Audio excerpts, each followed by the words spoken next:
Welcome back to Liberty Bites on the Think Liberty Network. I'm your host, William Gadsden. You can follow me on Twitter at William_Gadsden and follow Think Liberty on Facebook, Twitter, or whatever your favorite social media outlet is. You can also follow me on Facebook at William Gadsden Political Commentator. So give us a follow and a like for updates on new episodes and more. We also have a Patreon now, so if you'd like to support our work, check it out at patreon.com/ThinkLibertyPatrons. But, excuse me, of course, the easiest and probably most important thing you can do to help us out is just share this episode, share our content from the websites and social media pages. So for this particular episode, I, like most of you, totally neglected all of my other responsibilities this weekend and instead spent the entire time drinking and playing video games. So as a result of that, I'm going to do a bit of a news roundup surrounding the ongoing coronavirus outbreak, and I'll be basically just riffing this whole episode. So bear with me. But going forward, I'm going to go through 4 or 5 different news stories that are talking about the coronavirus and, of course, how our politicians and bureaucracy is dealing with it.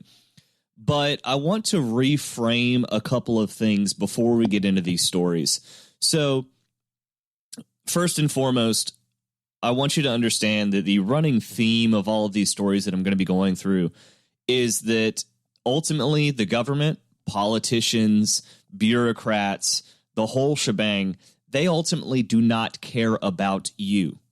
They care about their own personal goals, their career goals, their personal agendas, their political agendas. That is their focus. So while everyone's freaking out, while people can't cover their rent, while people are losing jobs, and we've got the highest unemployment rate in American history, these folks are scrambling to use this outbreak as an opportunity to benefit themselves, to benefit their own careers, to pursue their own agendas. And the other part of it is, generally speaking, so in tandem with that, generally speaking, politicians and bureaucrats aren't going to have your best interest in mind, right? So instead of trying to analyze, generally speaking,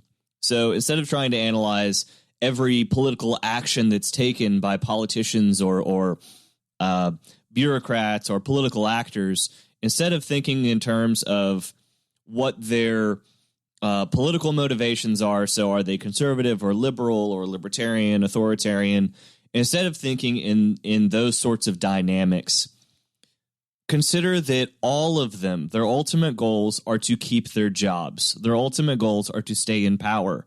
So it's not that they want to necessarily achieve practical or pragmatic policy for us. Their ultimate goal, their long-term goal, is to stay in power. There's a great book I've been reading right now called The Dictator's Handbook, and that's basically the premise of the whole thing, is you analyze democracies and autocracies of whatever level of authoritarianism or freedom and liberty-minded actions of that society or of that country, ultimately from the dictator to the congressperson. Every single one of these people ultimately want to stay in power. That is their ultimate goal. And then, of course, it goes through and analyzes sort of how a lot of these actors go about doing that. But anyway, I digress. So keep in mind here that they are using this outbreak as an opportunity to further their own goals, not to help us. So with that in mind, let's dive into our first story. This comes from Reason Magazine. Seattle police chief tells people to call 911 if they hear racist name-calling. Seattle's top cop may want to get her priorities straightened out. In the midst of the global COVID-19 pandemic, Police Chief Carmen Best used her most recent Chief's Brief update on the coronavirus crisis to urge residents to dial 911 if they are victims of racist name-calling. So obviously, this is conflating the idea of hate crimes with being called bad names. Now, look, if you call somebody a bad name, especially if it's racially motivated, you're a dick. I'm not arguing that. But is that really what we want to be putting our law enforcement resources towards, especially right now when we've already seen a massive drawdown across the country of law enforcement officers not being able to deal with normal, what used to be normal crimes, things like burglary or looting or mugging and things like that. So she goes on to say, the police chief, hate crimes have no place in our community. We are all trying to deal with the COVID-19 public health crisis together. If you are a victim of a hate crime or hate-based harassment, please call 911. We will document and investigate every reported hate crime, Best continued. Even racist name-calling should be reported to the police. And if you aren't sure if a hate crime occurred, call 911. We are here to help. So is that our priority right now? Is that what we're really focusing on? So this is just one example of this fantasy world that a lot of leftists choose to live in. Instead of facing the reality of this massive pandemic, this outbreak, and of course the almost unlimited potential for growth of authoritarianism during and after this outbreak, after this pandemic, they're still focused on identity politics, on social justice. And this is while Washington State is one of the hardest hit states in the country right now. Obviously, New York, California, Washington State, they're reeling from this pandemic. And this is what they choose to focus on. This is what your taxpayer dollars are paying for, by the way. And it's not just taxpayers in Washington State. This is something that a lot of people don't understand. I know I've talked about it before, but the amount of federal grants to the states totally undermines the whole idea of federalism, of the states being able to govern themselves. So when you say, well, I don't live in Washington State, I live in South Carolina. So if they want to pass some kind of crazy laws, at least I'm not paying for it. Oh, but you are. Your tax dollars that go to the federal government are redistributed from the federal level to the states for things like law enforcement, along with all kinds of other stuff. So yeah, this does absolutely affect you. You are absolutely paying for this. So in the same vein of social justice during this pandemic, we have this next story from the New York Post. AOC wants coronavirus reparations for minority communities. Representative Alexandria Ocasio-Cortez has called for coronavirus reparations for minorities, claiming higher numbers of COVID-19 fatalities in low-income communities stem from underlying inequality. Quote, COVID deaths are disproportionately spiking in black and brown communities, Ocasio-Cortez tweeted to her 6 million followers on Friday morning. Why? Because the chronic toll of redlining, environmental racism, wealth gap, etc. are underlying health conditions. Inequality is a comorbidity. COVID relief should be drafted with a lens of reparations, she wrote. So again, you've got this case of conflation. The inflation will happen later after this is all over. But you have this case of conflation going on right here. First of all, she's saying that minorities equal poor. Isn't that kind of racist? Are you suggesting that people that aren't minorities can't be poor? That they too don't deserve reparations, as you call it, coronavirus reparations? And I'm also not even entirely sure what environmental racism is. So if any of y'all can help me out with that, just leave it in the comment section. Environmental racism, wealth gap, etc. So again, this is another case of a leftist politician taking an opportunity, using this pandemic as an opportunity to push her political agenda, to push her views, to push social justice in a time when we literally have people dying in the streets and New York is running out of room for the bodies. There was a news story today talking about how New York, the Health Council, is talking about having to bury some of these people in mass graves in public parks. But we're worried about social justice. Let's push reparations right now instead. All right. And speaking of your taxpayer dollars, of course, we are going to talk again about this stimulus package. I know it's advertised as being $2 trillion. It's actually closer to $6 when you consider the amount of money that the Fed has already pumped into the economy, and everything else that was in the package was up to $2.5 trillion. So that is in addition to the cash that has been pumped into the economy. You're looking at above $6 trillion, which, by the way, is more than a quarter of our current quarter, right? Yeah, I'm terrible at math. It's more than a quarter of our current national debt, by the way. So we just bumped that up by about 25%. Anyway, so within this package, I know there was a lot of people saying, well, we need to get this out. We need to get money into American taxpayers' hands, workers' hands right now. Okay, so, but the Democrats delayed the passage of this bill for a week when the Republicans had pushed out a proposal of their own. So they delayed it for a week and then magically said, oh, surprise, we've got this 1,400 pages of stimulus proposal? 1,400 pages. And they act like this was a surprise thing. Oh, no. We're just going to fit some of our own things into this proposal. And then Nancy Pelosi pulls this 1,400-page package out of, her orifice.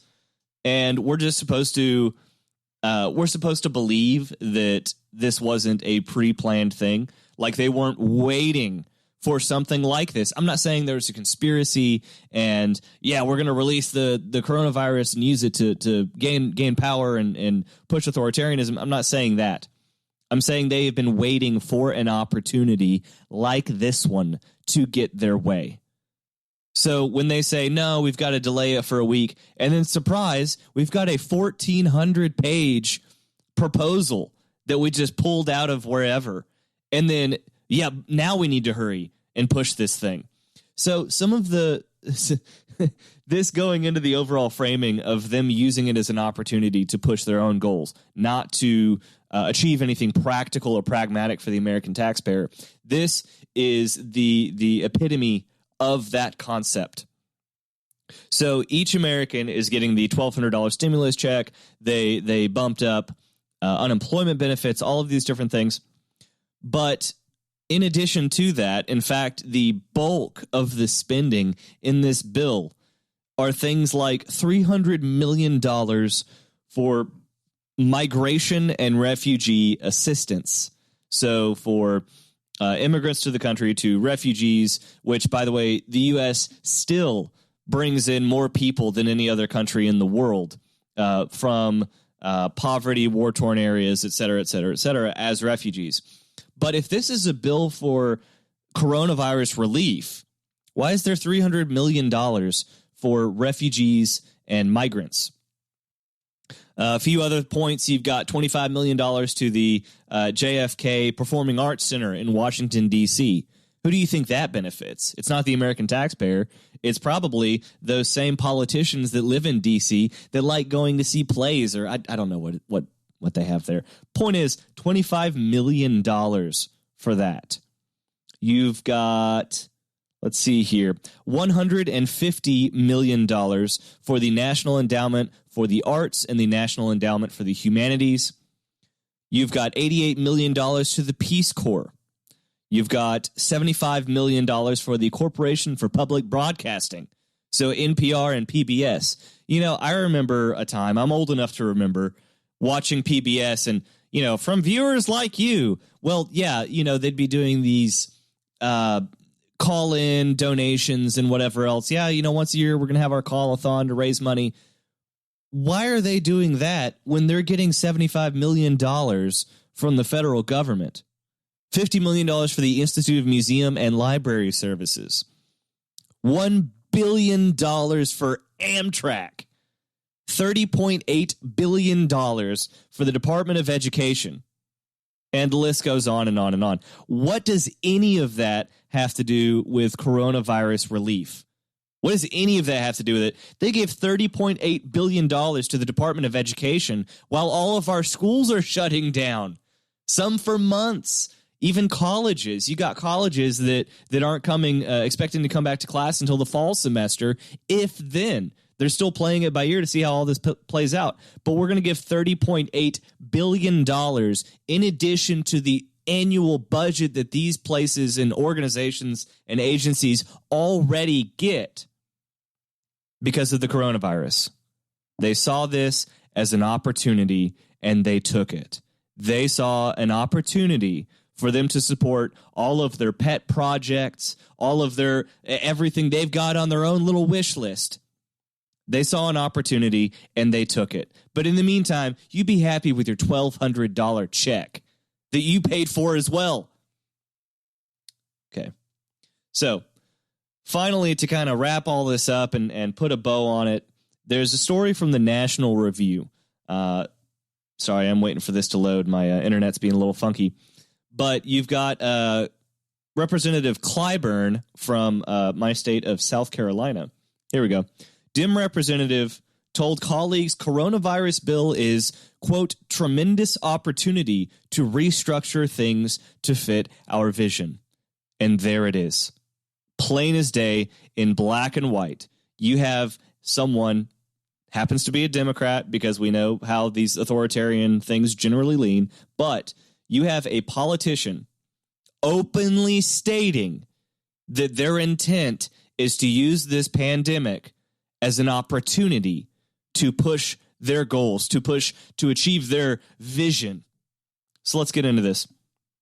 House Speaker Nancy Pelosi worked to scupper the Phase 3 coronavirus relief package on Sunday after Majority Whip James Clyburn, Democrat from South Carolina, told caucus members last week that the bill was, quote, a tremendous opportunity to restructure things to fit our vision. How terrifying is that? How disgusting is that you have people out of work, losing their jobs. They don't know how they're going to pay rent. They don't know where they're going to get their next meal from. And you've got this guy saying that it's an opportunity to restructure things to fit our vision. How Orwellian. How authoritarian, obviously, but that doesn't even cover how disgusting this is. Clyburn's comments came on a Thursday call featuring more than 200 House Democrats, during which caucus members laid out a list of provisions they wanted to be included in the Senate's trillion-dollar package. Republicans have said the Democrats have repeatedly demanded increasing bargaining powers for unions, as well as environmental regulations for airlines and more wind and solar tax credits. Pelosi flew into Washington, D.C. over the weekend to add demands to negotiations, a move that Senate Republicans have cited as the reason why the procedural vote to fast-track the legislation fell by a party-line vote on Sunday night. So these folks are squabbling about their personal agendas while Americans are the ones hurting. We're ultimately the ones paying for it, both literally and figuratively. Every single person listening to this should be absolutely outraged by how our politicians, our elected leaders, are acting right now in a time of crisis, seeing it as an opportunity, seeing it as something that they can use to pursue their own goals and their own agendas and fit things to meet their vision. What about our vision? What about what we want? How can these people in D.C. being paid by our tax dollars, using our money for their own personal benefit, like their own slush fund, how can we consider them to be representatives? How can we consider them to be public servants when they're doing stuff like this? I'm telling you, we can't even wait for this to blow over. We have to start holding these people accountable now because the damage is being done as I speak. And if you haven't even heard of any of this, you aren't paying nearly enough attention. I don't know, man. Sometimes I look at all this going on and this isn't anything new. Things like this have been happening for years. But whenever an opportunity like this, a crisis arises, they see an opportunity. They see an opportunity to expand even further, even faster. So it's just incremental when things like this aren't going on. But when something like this does happen, they see an opportunity for a big step forward. And then it'll go back to being more incremental, just little baby steps here and there once this crisis is over, until the next crisis and the next crisis. But they are constantly marching forward, constantly gaining more power, constantly demanding more and more from us, and we're just going along with it. The time for that to end is now, and it's up to each and every one of us to hold these people accountable. That's all I've got for this episode. I'm a little stressed out. But thanks for listening, and I hope you'll join us next time to become more liberty-centered with us. I'm William Gadsden with Think Liberty.